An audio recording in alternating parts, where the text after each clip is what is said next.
Hey everyone, and welcome back to the Ohio Winter League Series 8 at Panther 335 in McComb, Ohio.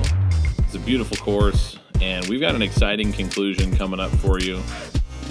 Not only will we find out how we shoot on the final round, but we're also going to find out and possibly see the winner of this event on our card. So it's going to come down to the wire, to literally the very last hole, so make sure you stick around.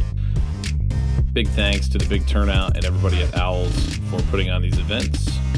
We are once again following shots from myself, Greg Jurczyk, and of course, James Lawrence.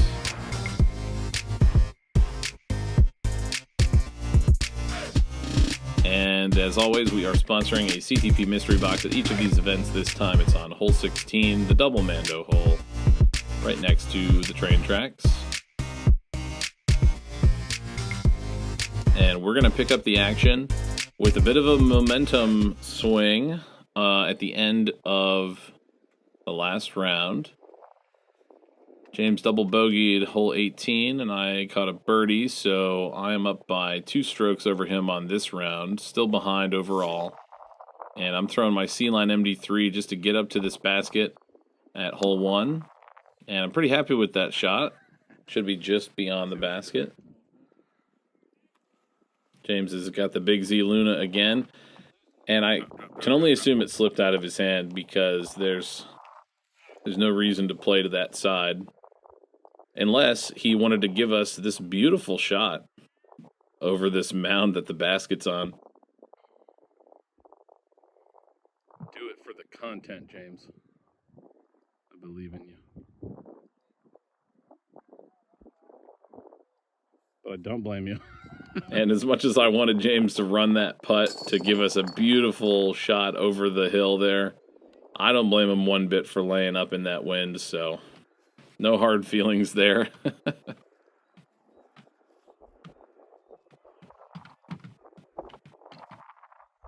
And this wind is going to make us take a few pauses as we prepare to putt on some of these holes. I'm just kind of waiting for a slight gap. I'm getting a wind read off the flag in front of me.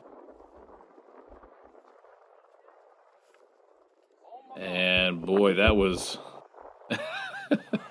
that was close. That could have caught edge and rolled all the way down the hill. I'm really fortunate that it stuck the landing there. And I'm just going to grab my par and get out of here quick before anyone realizes that might have gone way worse. Back to hole 2, par 4, quote-unquote, 291 feet. And definitely when you're looking to eagle here, I'm going back to the thumber. And I don't know what happened here, if I released it late or early or something. Crazy ground action. It bounces, skips, rolls. Didn't feel great in my shoulder. Oh yeah, let's take a let's take a close look here at exactly what that felt like. I'm not sure it looked quite this unusual, but you decide. I'll be doing the commentary anyway. James is going with the buzz again, of course, and it's just leaking a little bit left, and the tailwind isn't helping to kind of push it down for him either. If anything, it kind of stabled him out, and he's got a long putt now. It's got a bit of a right to left cross tailwind. Yeah, the height was perfect, but just past the basket. And there's a small creek behind there that's not out of bounds. There's just some kind of slowly moving water right behind this basket. And I'm ecstatic to pick up the eagle here to start the final 9 holes here. And James is just going to... Yeah, he's not even in the water, but he's just going to cash in a birdie there. And unfortunately, a birdie on hole 2 feels like a par, which is totally fair for how it plays. Hole 3, big hyzer. We're just trying to crash the trees by the basket. We were playing this course blind, so in the first round we didn't really know the best line here, so we made some adjustments. We're both going high hyzers. I threw a Raptor. James has got his Firebird. And we don't really know how those shots turn out until we get up here. And Got a nice train to keep us company while we try and putt. James is a little bit long of the basket. Lots of little brambles. That was a good effort. That was really close. Just a little nose up, kind of stall putt, but didn't quite cash in there for him. Let's see if I can convert the birdie on hole 3.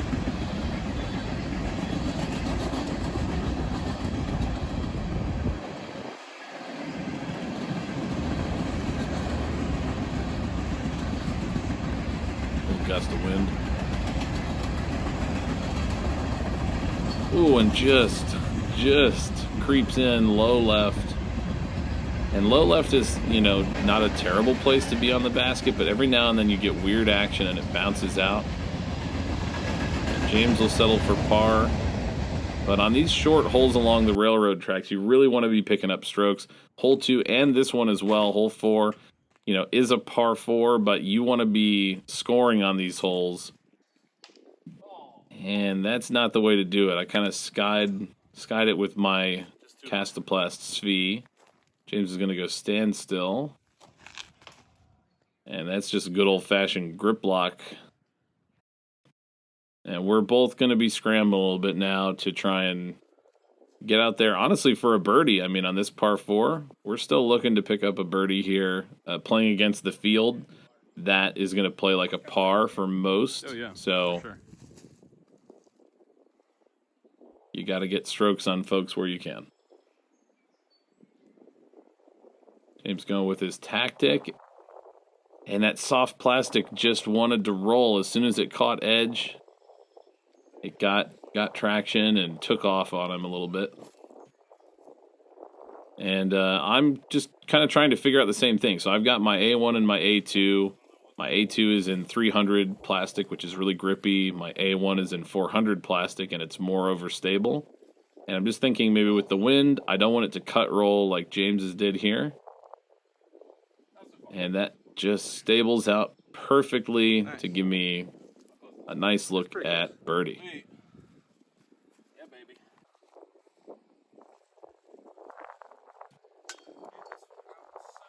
And that is tough. You know, it's hard to watch. I mean, I was there, obviously.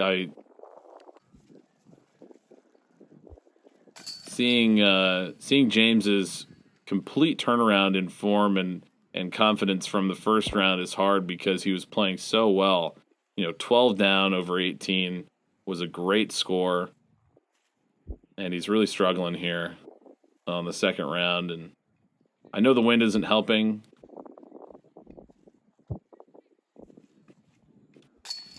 And it's another low left, but it's in. It counts.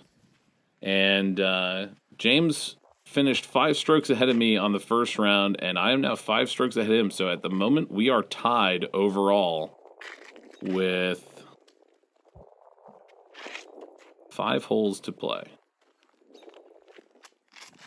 And that's a nasty tree kick. My ESP Malta doesn't quite make the gap, so I'm going to be looking at the basket, but well out of putting range. James is going back to his tactic. And I don't know if he wasn't happy with how his Luna was flying on a couple recent holes or something, because he didn't throw the tactic at all the first round. So he's switching up his play a little bit. And I'm just looking at a little hyzer approach shot with my A2.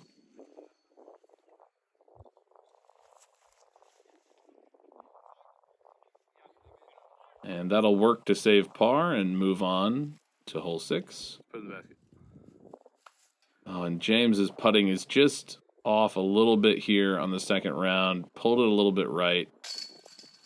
Cleans up the par, but that was a good opportunity for birdie. And we'll head on to hole 6, a hole that definitely favors James's power. I'm going to go for the roller again. And there is nothing right about this roller at all. I threw it flat. This disc is so unstable. The Discmania Sunbird, you've got to put it on hyzer. And that is going to get all the way to the top of the reservoir. We'll see if it's in bounds. James is pumping another 300-plus foot drive with his trace way down the fairway. think we lost sight of it a little bit, but it's a great shot. And I actually managed to stay inbounds just short of these rocks, so I'm throwing my A2 kind of full power, a little bit of hyzer, and perfect distance, but just a little bit left. And James with an easy approach with his zone. And, well, the wind really caught that at the end, but I think he's excited to be level on solid ground to putt at the basket.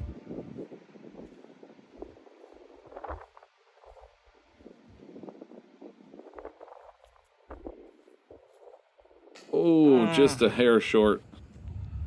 No birdie for me on hole 6. I'm going to have to tap out for par. Let's see if James can convert.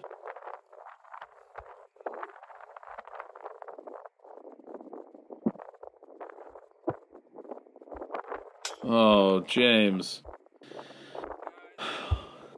It wasn't easy to watch while we were there, and it's not easy to watch now, editing and doing commentary on these videos. You know, there's no bogeys on his scorecard. It's a lot of pars, but these are very scoreable holes, and a par is going to play like a bogey against the majority of the field, myself included here on the second round. Hole 7, par 3, 273. I'm going to reach for my new Calvin Heimberg Destroyer. Very domey, very overstable. And I'm just flicking a forehand out here and letting the wind and the disc do the rest. And that is absolutely parked under the basket for a tap-in birdie. James back to the buzz. And just cut it off a little bit too much. I think sawed off is the correct term. So he's just going to be trying to pitch up a little bit here. That was a pretty good bid. It was a great line from sort of a slight patent pending stance. And it's a tap out par for James. And I guess we'll call it tap in birdie for me. So with 2 holes to play, I currently have the lead in the overall event by 1 stroke, 6 strokes ahead of James. And this is not what you do when you have the lead. You don't shank your drive a good 200 feet to the right of the basket, where now I have to throw way uphill. So I'm not feeling great about that here. This is a hole where James could make up 2 strokes if he can put it close, but he makes the same mistake and pulls it right, and he is inbounds by a foot right next to the road. I mean, you can't make this stuff up. I'm going with my Raptor. I'm just trying to just launch this up the hill and get close, but as we know from the last round, there is a strong right to left wind coming across the reservoir up there, and that's pushing me long left about 25 feet into a headwind now.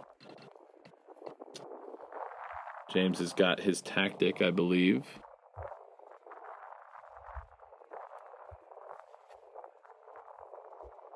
And that is really well played. He is going to take a birdie on this hole, and I've got to make this putt to keep my lead going into the final hole.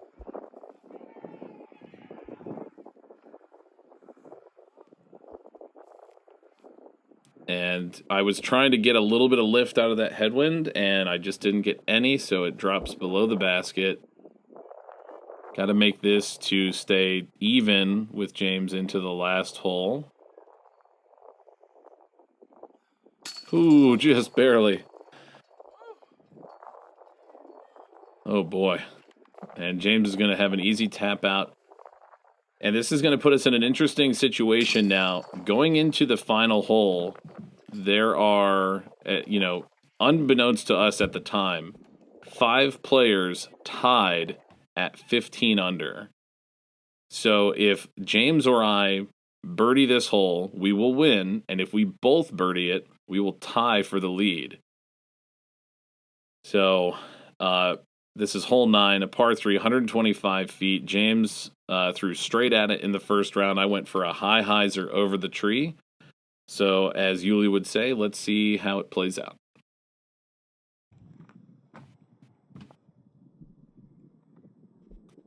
James has got his Luna. And you have to say he's got a 12-foot putt. You'd favor him for a birdie there. So to you, Greg, then, match that. Put it within birdie range. High hyzer with the flare. Very overstable. It's almost like a grenade. Straight up.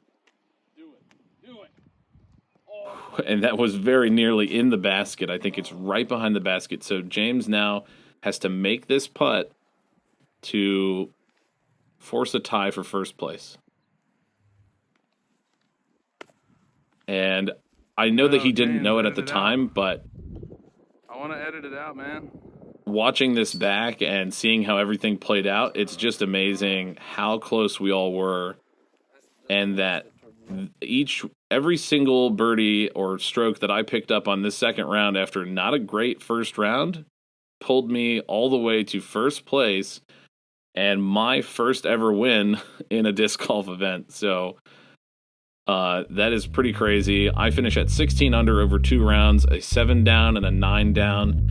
James went from 12 under to just 3 under on his final round, and he's tied with 3 others for 4th place. What an exciting finish. Thank you so much for watching. Thank you so much for liking and subscribing to our YouTube channel. We try to put out fun, interesting content that you'll enjoy across our state of Ohio and any other place that we can go. We've got some fun stuff planned for later this year, so stick around, tell your friends, and big shout out to the Ohio Winter League Series for having us out for one more event. Thank you so much. We're looking forward to doing more things with them next year to keep content going over the winter months. Thank you for watching. We'll see you next time.